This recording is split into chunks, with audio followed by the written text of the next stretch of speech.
Olá, bem-vindos a mais um vídeo do Rede Poderosa. Acho que é a quinta vez que eu tô tentando gravar esse vídeo. Vamos ver se agora vai.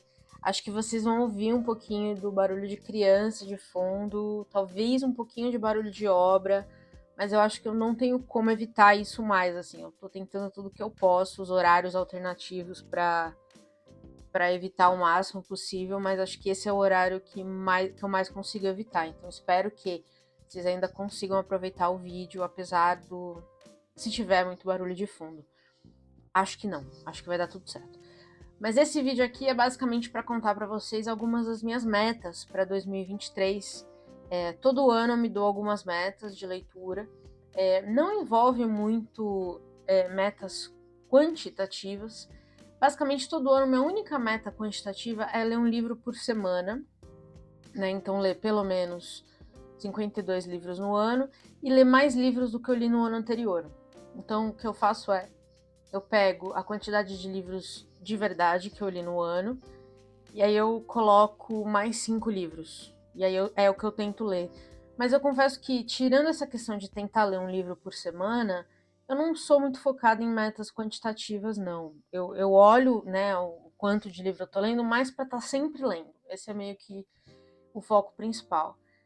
Mas, no geral, eu olho muito para esses, eu chamo de desafios, que eu me dou todo ano e que eu tento sempre criar coisas novas, sempre me dar desafios novos, enfim, para deixar a coisa interessante, vamos dizer assim. E para sempre também ser divertido, né? Ler tem que ser uma atividade divertida e não só uma obrigação que você tem. Para mim, pelo menos, é uma questão muito divertida. Eu me diverto todo ano pensando no que eu vou ler no ano seguinte, o que eu tô fazendo com as minhas leituras. Para mim, sempre foi uma fonte de muita diversão. É meio que a minha competição é comigo mesma, né? Como é que eu vou me divertir mais? Basicamente é isso. Eu comentei já no passado, né, que todo ano eu leio um Dostoiévski, um Gabriel Garcia Marques e um Stephen King. Então vou mostrar para vocês quais são as escolhas desses três autores para 2023. O Gabo, eu vou ler O Outono do Patriarca. Não sei por que tem essa vaquinha na capa. Eu espero que eu entenda quando eu leia, porque, né, meio aleatório, a vaquinha na capa. O que eu sei sobre esse livro? Eu sei que foi o primeiro livro que ele escreveu depois de 100 Anos de Solidão, e eu sei que é uma alegoria para autoritarismo na América Latina. Só isso, na verdade, e ser Gabo, obviamente, já me deu vontade de ler, e ai meu Deus, Saramago Feelings, blocão de texto, ó, isso aqui. Rapaz, tá bom. Não vou nem olhar muito, porque já vou me arrepender de ter escolhido já. Enfim, então esse aqui vai ser meu Gabo de 2023. Eu gosto, acho que com as escolhas e a forma como eu vou falar dos livros para vocês também vão ver o que me faz escolher livros. Basicamente, eu não sei muito sobre os livros quando eu escolho lê-los. Pouquíssima coisa desperta minha curiosidade para ler um livro. Mas são coisas muito específicas normalmente. Mas enfim, esse vai ser meu Gabo de 2023. Meu Dostô de 2023 vai ser O Adolescente. Primeiro porque a Fê Mourão me mandou ler, né? E aí a Fê mandou, a gente faz. Basicamente é isso. E segundo porque aqui atrás diz o seguinte: O Adolescente, publicado em 1875, é um dos 5 grandes romances de maturidade de Dostoiévski, ao lado de Crime e Castigo, O Idiota, Os Demônios e Os Irmãos Karamazov. Como eu acabei de ler Crime e Castigo esse ano, eu falei dele no vídeo dos lidos de novembro, eu acho que tá aqui a minha lista, né, dos próximos livros do Dostoiévski. Eu vou ler os 5 grandes romances de maturidade dele agora. Então, terminei Crime e Castigo, leio O Adolescente, e aí eu vou ler esses aqui. Eu confesso que O Idiota, Os Demônios e Os Irmãos Karamazov são livros, eles são grandes, né? São catatauzinhos, assim, bem maiores que esse. Eles me intimidam um pouco, até pelo tamanho. Os Irmãos Karamazov e Os Demônios talvez sejam os livros do Dostoiévski que mais me intimidam, assim. Talvez mais até que Crime e Castigo. Tanto pelo tamanho, que são gigantes, tanto quanto pelo, né, o tanto que dizem que você precisa se empenhar mesmo na leitura e tudo mais, enfim. Vamos ver, mas pro ano que vem estarei com O Adolescente. E meu Stephen King do ano que vem vai ser A Zona Morta. E desse aqui eu sei coisa nenhuma. Eu sempre pego o Stephen King sem saber nada sobre, porque, né, não tem muito também o que fazer. Se eu souber muito, também já tira a graça.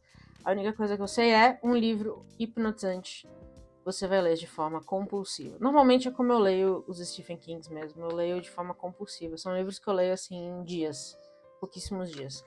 Então, A Zona Morta é o meu Stephen King para 2023. Então, assim, esse é o tipo de. Esse aqui é um desafio. Vou chamar de desafio, mas enfim. É um desafio que eu faço desde 2012. Eu tava olhando nas minhas planilhas e é isso. Aí, vou falar das séries que eu tô começando, continuando e tudo mais. E aí eu vou em 2000 e... Que ano que a gente tá? 2022. A pessoa já tá perdida. Eu li o Silmarillion. Eu fiz um vídeo, acho que de outubro, né? O primeiro vídeo que eu fiz aqui no canal. Eu falei da experiência de ler ele. Eu tô até pensando em fazer uma série no podcast, conversando sobre essa experiência de ler Tolkien pela primeira vez, que é muito única, eu diria. Ele é um autor muito único, obviamente, e eu tô lendo pela primeira vez, e eu chamei a Evelyn, do Lidos da Evelyn, no Instagram, que já leu várias vezes o livro dele. Ela é uma grande leitora de Tolkien há anos, para ler comigo, e tem me ajudado muito ter alguém que tem grande experiência em ler Tolkien junto, porque às vezes, né, você tem muita dúvida, às vezes você fica perdido nos nomes, sei lá, muita coisa acontecendo ao mesmo tempo. Essa edição, belíssima, belíssima. É uma edição, a HarperCollins, assim, não tá pra brincadeira com esses livros do Tolkien, real oficial. Lindo, lindo, lindo, lindo. Então a gente começou com o Silmarillion, e o próximo vai ser Beren Lúthien, que é uma história da Primeira Era do Mundo, e é a primeira história entre um humano e uma elfa, né?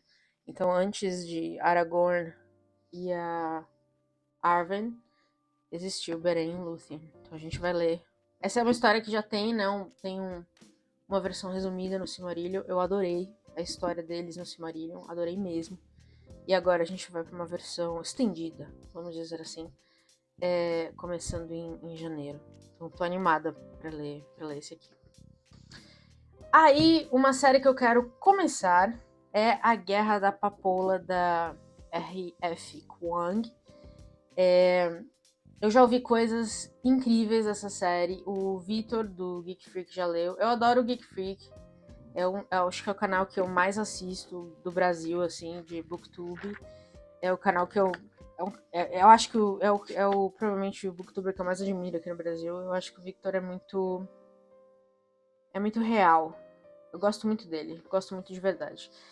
E ele leu os 3 já, e esse aqui só no Brasil só saiu esse aqui. Quando eu leio série, uma coisa que eu vou falar pra vocês eu normalmente leio um livro por ano, quando tem várias coisas. Eu não sei porquê, eu gosto de fazer isso. Provavelmente porque eu sou da época em que saía um livro por ano de série, e aí você tinha que ficar esperando milênios, e eu odiava isso, então eu me acostumei a ler um livro de tempos em tempos. Eu acho que é isso. E aí eu me acostumei real, desde a época de Harry Potter, que saiu um livro por ano, eu me acostumei real, e agora eu faço isso desde então, com muita facilidade. Então, eu comprei esse aqui, e eu tô muito curiosa, eu já ouvi ótimas coisas, tanto aqui quanto lá fora dele. É uma série de fantasia, eu gosto muito de séries de fantasias, e tem componentes de mitologia chinesa, inspirados na Segunda Guerra Sino-Japonesa, e também na ascensão de Mao. Então, assim, tem muita coisa de história que eu já adorei. Só isso aí já me fez querer ler o livro. Então, de novo, poucas coisas que já me fazem querer ler o livro. E aí eu já comprei pra ler. Parece que o segundo já tá pra sair também, pela Intrínseca. Então, são 3, né? Uma trilogia. Então, pretendo começar esse ano. Outra série que eu vou começar esse ano é essa aqui, que também é uma trilogia do Antonio Scurati, que é um autor italiano. Essa série ganhou o prêmio Strega da Itália, que é o maior prêmio, é o Jabuti deles lá, é o maior prêmio da Itália. que é M, o Filho do Século. Basicamente, é a história do fascismo narrada pelo Benito Mussolini. Então, de novo, poucas coisas que me fazem comprar um livro. Fiquei sabendo disso, comprei o livro. Foi isso. Foi literalmente isso que aconteceu. É parrudinho. É parrudinho. Né? Estamos falando aqui que é parrudinho. Mas eu fiquei muito curiosa sobre essa série, porque é o primeiro livro que eu fiquei sabendo que é narrado por ele. É ficção, né? É um romance, então é narrado por ele, mas é um romance. E tem sido muito celebrado na gringa. Nos Estados Unidos também, agora saiu ano passado, se eu não me engano. Aqui também saiu ano passado.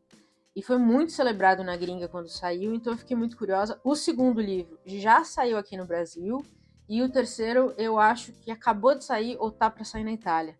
Então vou ler ano que vem, e tô muito curiosa. Eu tô muito, muito, muito curiosa, porque eu quero muito saber o que é a voz, né? O que o Scurati deu como voz para Benito Mussolini. Eu daria uma voz muito infantil, manja?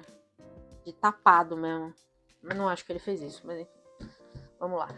E aí, séries que eu estou continuando.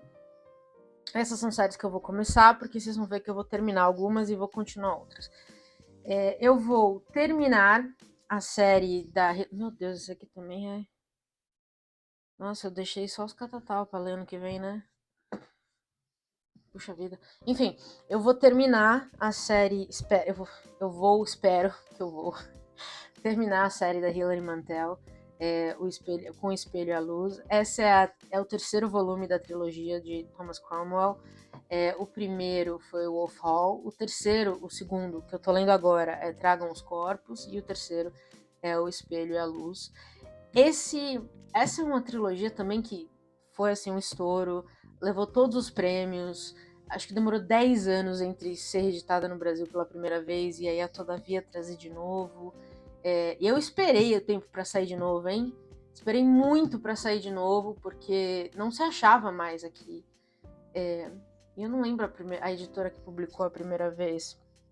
Mas a real é que essa trilogia é muito, muito importante. É uma ficção histórica, né? Eu gosto muito de ficções históricas, mas conta a história de Thomas Cromwell, que foi primeiro-ministro de Henrique VIII. Então foi o rei que rompeu relações com a Igreja Católica no que ficou conhecido como a Reforma Inglesa. E o Thomas Cromwell foi o primeiro-ministro, né, no que hoje a gente conhece como primeiro-ministro, que ajudou o rei a arquitetar, vamos dizer assim, todas essas manipulações, vamos dizer assim, por trás do poder.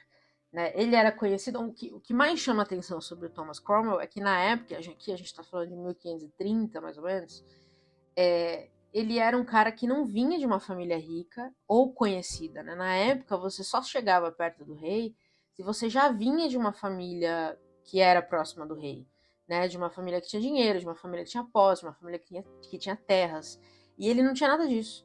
Ele chegou próximo do rei porque ele foi o cardeal Wolsey, que era o primeiro-ministro, veja só, um cardeal, era um conselheiro do rei, e aí ele né, conheceu o Thomas Cromwell e resolveu contratar os serviços dele, e aí ele meio que foi crescendo ali dentro daquele trabalho, virou um homem de confiança, e aí quando as coisas começaram a acontecer, ele meio que dizem ali, podemos dizer, talvez deu um golpe ou alguma coisa do gênero. Mas a história toda é muito conflito político, é muita politicagem.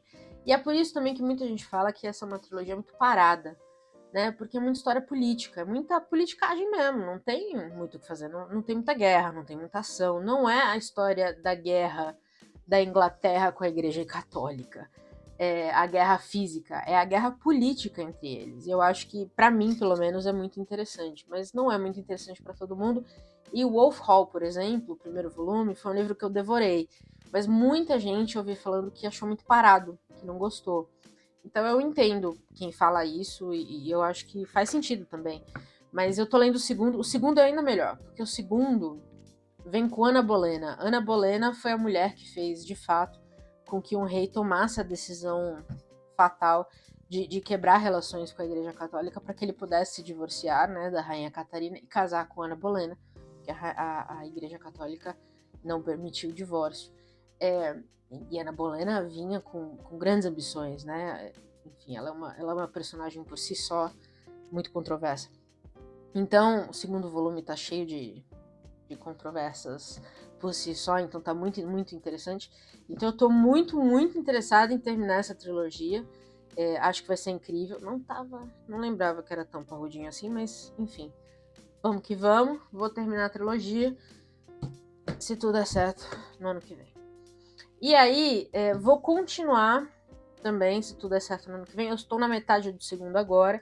A trilogia de John dos Passos, que é o que ele chama da trilogia USA, que narra a história de 12 pessoas nas primeiras décadas do século XX nos Estados Unidos. Eu tô na metade do primeiro volume agora. Tô achando super interessante, de verdade, porque ele fala muito de uma época explosiva, né, nos Estados Unidos. Então, era o começo da industrialização dos Estados Unidos, era o começo das revoltas trabalhistas, era o começo das revoltas feministas também, né? Então tem uma personagem que eu, inclusive, acabei de ler o capítulo dela faz pouco tempo, que é uma mulher que está começando a procurar emprego e tudo mais. Então tem muitas conversas sobre isso, sobre o ambiente de trabalho e tudo mais, enfim. E a fábrica, e o que isso significava, e a pobreza. Então eu tô muito interessada. John dos Passos não é um autor mais editado no Brasil. Eu achei a trilogia inteira em sebos, eu tive que caçar a trilogia toda em sebos, não tá fácil de achar. Então, assim, espero que vale a pena, porque foi difícil de achar a trilogia toda. Esse aqui é o segundo volume, o primeiro é o Paralelo 42, o segundo, 1919, o terceiro, O Grande Capital. Acho que a gente vai até a quebra da bolsa, imagino, né? O Grande Capital. Vai ser bom, vai ser bom. Então, espero ler também um catatalzinho. Puta merda. Vai ser um ano bom de livro, né? De catatal. Enfim, vamos que vamos. Então, vou continuar a série no ano que vem. E aí, vou terminar a trilogia A Terra Partida, da N.K. Jemisin, com O Céu de Pedra. Rapaz, essa série tá incrível. Os primeiros 2 volumes, A Quinta Estação e O Portão do Obelisco, foram maravilhosos, maravilhosos. Essa série inteira, se eu não me engano, ganhou o Hugo Awards. Os 3 volumes, se eu não me engano, ganharam o Hugo Awards, o que é um feito por si só. Mas é uma série que fala muito, é uma série de fantasia e ficção científica, que eu gosto muito. É muito belíssima, muito bem feita, personagens femininas muito bem feitas. É uma série que fala muito sobre a nossa relação com a Terra, né? O sistema de magia é muito sobre... é um poder sobre a Terra, o sistema de magia, orogenia, chama.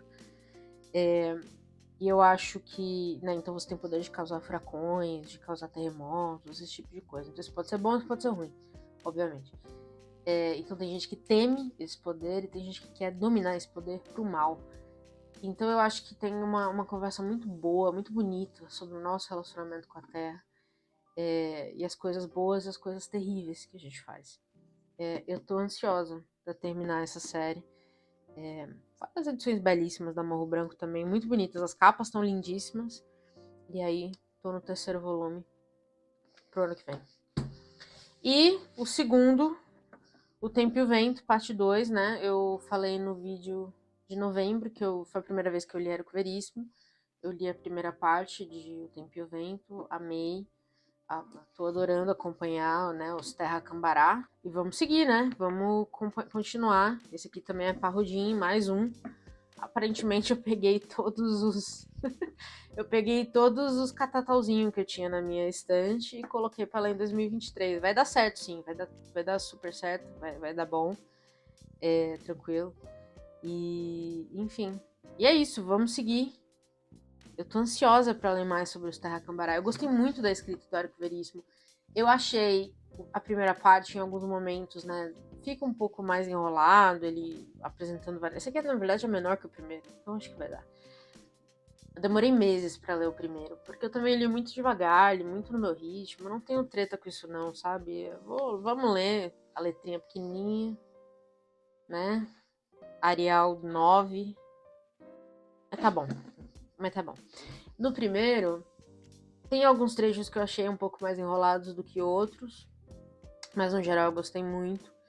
E eu tô animada pra continuar a história do Rio Grande do Sul, basicamente, né? Pelos Terra Cambará. É isso.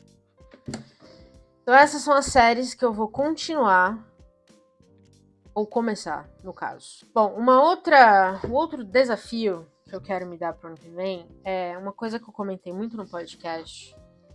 Eu venho comentando muito no podcast, é que eu sou uma péssima leitora de poesia.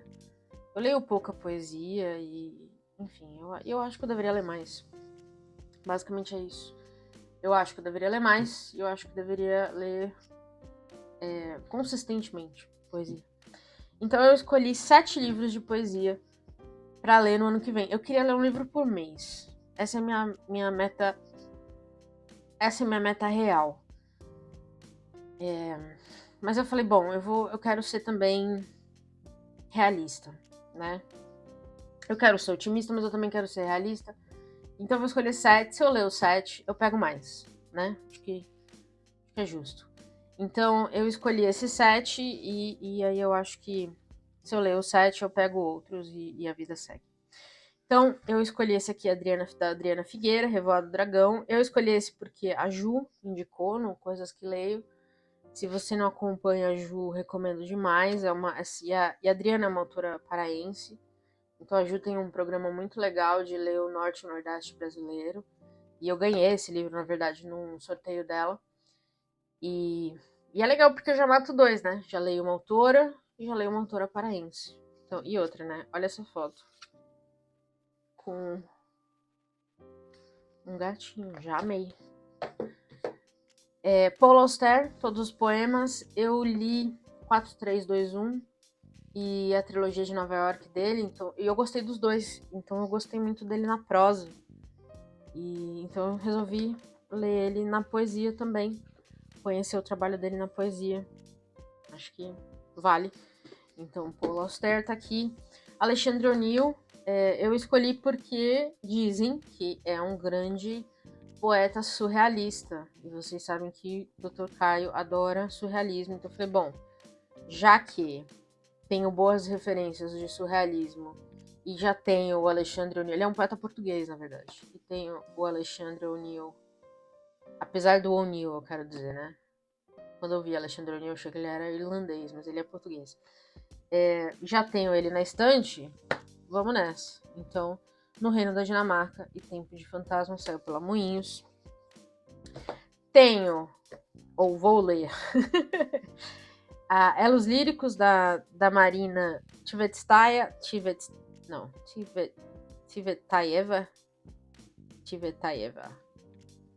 Esse aqui mistura poesia e prosa, então tem um pouquinho de prosa no meio, mas tem poesia. É uma autora russa. Eu não li muita autora russa. A gente tem um episódio dedicado a Lyudmila Ulitskaya, se eu não me engano. O Meninas dela, que é uma autora contemporânea russa, na verdade. Saiu pela 34, a gente leu o livro, é muito bom. E a gente dedicou um episódio do podcast pra ela, que saiu no YouTube também. Eu vou deixar aí em algum lugar pra vocês, se vocês quiserem ouvir. É legal ler mulheres russas, né? A gente normalmente vê muitas vozes masculinas. Então, vai pro ano que vem. E aqui é uma bielorrussa, mas que mora na Argentina e, se eu não me engano, publica em grande parte em espanhol. A Natália Litvinova, traduzida pela Ellen Maria Vasconcelos, parça aqui do podcast. Sempre conversamos com ela muito. A Ellen é gente boa demais. Então, vamos ler pro ano que vem. E, por fim, a uruguaia Ida Vitale, Não Sonhar Flores, que saiu pela Roça Nova, para quem não sabe. Essa aqui é a editora parceira, ou a editora irmã, basicamente, da Tabla. A Tabla nasceu a Laura e a Ana Cartacho criaram a Roça Nova e depois criaram a Tabla, mas é isso. A Ida Vitale saiu por lá. E a uruguaia. Então, esses são os livros de poesia que eu quero ler ano que vem. Como eu disse, se eu conseguir ler esses e me empolgar, eu pego mais alguns para ler. Tomara que dê certo, né? Tomara que eu consiga deslanchar na poesia. E aí, Por fim, alguns outros que eu quero pôr na lista, mas que eles não têm, assim, um motivo específico. Não são de série, não são... Assim, eu só quero ler porque eu quero ler. Acho que é justo. Enfim, esse aqui, dos ensaios sobre ensaios. Livros sobre livros, são livros que eu gosto demais. Acho que tem uns 3 dele nessa pilha aqui. São ensaios sobre ensaios, é isso. São pessoas escrevendo sobre a arte de falar sobre ensaios. E eu achei isso incrível. Então, eu vou ler este aqui. Tinha uns nomes que eu tinha visto... Poxa vida... Eu tinha visto nomes muito bons que me interessaram. Ou será que eu tô muito louca? Mas saiu pela Serrote. A Serrote também é muito legal, é uma revista muito legal. E é legal os temas, né? Os ensaístas ingleses e tudo mais. Eu adoro ensaios. Ensaios sobre ensaios. Vai ser uma leitura meio Inception. Eu tô afim de ler. Vamos nós. Esse aqui é Piracicaba, 1964. Na verdade, isso aqui é um TCC que virou livro. Olha que legal. E me interessou porque minha família é de Piracicaba. Uma parte da minha família já veio para São Paulo, mas grande parte da minha família continua em Piracicaba. E meu pai estava em Piracicaba em 1964. E a gente sabe o que aconteceu em 1964, um grande golpe nesse país. Então eu fiquei muito interessada em entender por que a autora resolveu... A autora é aqui, ó. O golpe militar no interior. Saiu pelo Unimap. Eu fiquei muito interessada de entender por que a autora decidiu, a Beatriz Vicentini, decidiu olhar para o interior, partindo de Piracicaba, que é no interior de São Paulo. Meio que 1h30 de São Paulo, mais ou menos. Decidiu partir do interior para analisar o golpe, assim. Por que isso chamou a atenção dela, sabe? Enfim, não sei por que isso chamou a atenção dela e também, assim, por que isso entrou no meu radar? Eu não sei o que aconteceu. Eu não sei como eu cheguei nesse livro. Mas eu comprei, eu vi num sebo e chamou minha atenção real, assim. E aí eu falei, bom, como eu tenho relações pessoais com Piracicaba, obviamente, eu quero ler, eu quero entender. Vai ser um livro provavelmente que eu vou riscar todo. Eu devo conhecer muitas partes da cidade que ela menciona aqui. Né? Então, vamos ver. Vamos ver o que acontece. E a gente vai daqui. Eu volto para contar para vocês sobre ele, então. Sapiens, Uma Breve História da Humanidade. Eu vou ler pura e simplesmente porque esse aqui está na categoria Todo Mundo Leu. E eu não. Eu tô cansada de receber recomendação para ler Sapiens. Porque eu não li. Todo mundo leu. E eu não li. Então eu vou ler, né? Vou ler Sapiens. E é isso. Não tem muito o que falar, não. Esse aqui, acho que é o livro que vai ser um dos primeiros livros que eu vou ler no ano. Eu tô muito curiosa para ler esse livro. O Infinito em um Junco. A Irene Valejo vai falar sobre as primeiras pessoas que escreveram livros, né? A invenção dos livros no mundo antigo. Então, colocar o livro no papiro, colocar o livro na pedra, escrever na argila, na seda, os materiais usados para escrever no passado. Enfim, eu tenho muita curiosidade sobre as primeiras pessoas a fazerem qualquer coisa, sabe? E esse livro me chamou a atenção justamente por isso. Esse é um livro sobre a evolução dos livros. Só isso aqui já me chamou a atenção e já me fez querer ler esse livro. Então eu tô muito, muito curiosa. E provavelmente vai ser um dos primeiros livros que eu vou ler, porque... Tipo, olha isso. Tem o primeiro livro. Eu já quero ler agora. Maravilhoso, maravilhoso. E ainda nessa linha, né, de livros sobre livros, As Guerras do Livro, a Revolução Digital no Mundo Editorial. Muito curiosa também para entender como é que os livros digitais têm influenciado, porque não acabou ainda, né? Ainda tá rolando. Como é que o mundo digital influenciou os livros no começo e ainda segue influenciando. Então, esse livro, se eu não me engano, saiu esse ano, viu? Inclusive, não é antigo não, acabou de sair pelo Nesp. Eu comprei esse ano na Black Friday, então saiu por agora. Esses são os não ficção.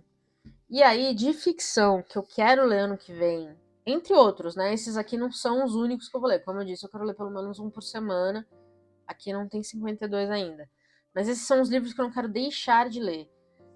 O Cormac McCarthy, Meridiano de Sangue, eu li A Estrada dele, não gostei. E aí todo mundo me fala que isso é um problema meu, não dele, que eu devo ler mais dele.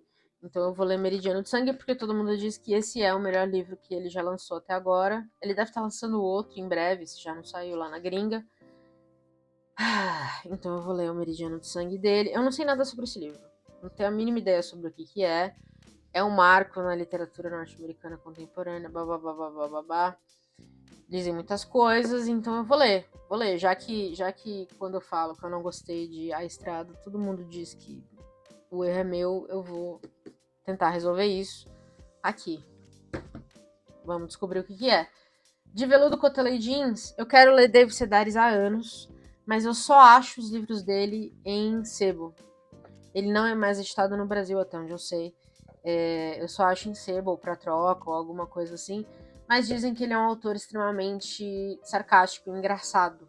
E eu tenho buscado autores engraçados, ou um autor engraçado, pelo menos, pra ter na minha estante. E eu não acho. E eu tô querendo ter autores engraçados. Então, o David Sedaris eu vou ler pra saber se ele é esse autor engraçado que vai estar na minha estante agora. É por isso que eu vou ler esse aqui também. Não sei sobre o que é. A Cidade nas Nuvens, do Anthony Doerr. Eu li Toda a Luz que Não Podemos Ver. Eu gostei. Eu não amei. Oh, meu Deus, é outro catatauzinho. Eu gostei, mas eu não amei. Eu achei que era um livro muito bom. Eu adoro ficção histórica de guerra. Adoro, leio tudo quase que eu posso. Eu acho que o Doerr é um ótimo autor. Eu acho que ele escreve bem. Mas eu achei o Toda a Luz meio pornô de ficção, assim, sabe? Todo ele pega a menina cega, sabe? É um negócio meio... Tudo que podia dar errado deu, enfim. Mas o Victor falou tão bem desse filme. Acho que esse livro foi o melhor livro que ele leu esse ano aqui, 2022. E aí teve uma frase que ele falou pra resumir esse livro. Se não foi ele, foi alguém que falou desse livro. Falou essa frase e aí me vendeu, que é: esse é um livro pra quem ama livros. E aí me vendeu e aí eu tô aqui com um livro pra ler em 2023. Ponto final. É só o que eu tenho pra dizer. A saga de Ghost of Berlin, da Selma Lagerlöf. Primeiro, essa edição belíssima da Karambai, que custou os olhos da cara. Com o pós-fácil da Yussernar. Esse livro me chamou a atenção porque, primeiro, essa foi a primeira edição que ele foi publicado em 1909, ou seja, bem antigo, e essa foi a primeira vez que ele saiu aqui, se eu não me engano. A Selma foi a primeira mulher a ganhar o Nobel de Literatura. Então, a gente tem que ler, né? Tem que ler, ela é sueca. Tem que ler alguma coisa dela. Então, só por isso já entrou na minha lista. E aí, como eu já paguei uma fortuna por esse livro, eu vou ler, não é mesmo? Já paguei, já tá aqui, eu vou ler. E por fim, A Crônica da Casa Assassinada, do Lúcio Cardoso. Clássico brasileiro, basicamente. E saga familiar, né? Como eu gosto muito de saga familiar, e tô lendo Érico Veríssimo, me falaram que se eu gosto de saga familiar e eu gosto de bagunça e caos, eu vou gostar de Crônica da Casa Assassinada. Então só isso também já me vendeu e vou ler também. E é isso. Esses são os muitos e muitos livros. Esse vídeo ficou longo. Espero que vocês tenham passado um café. Esses são os muitos livros que eu pretendo ler em 2023. Não são os únicos, mas são os desafios, vamos dizer assim, que eu me dei para 2023. Me contem se vocês já leram alguns desses, por onde eu começo. Aceito recomendações. Nos vemos em 2023, imagino agora. Tenham um ótimo final de ano. Com muito cuidado, muita segurança. Fiquem tranquilos, cuidem das suas famílias. E nos vemos em janeiro. Tchau.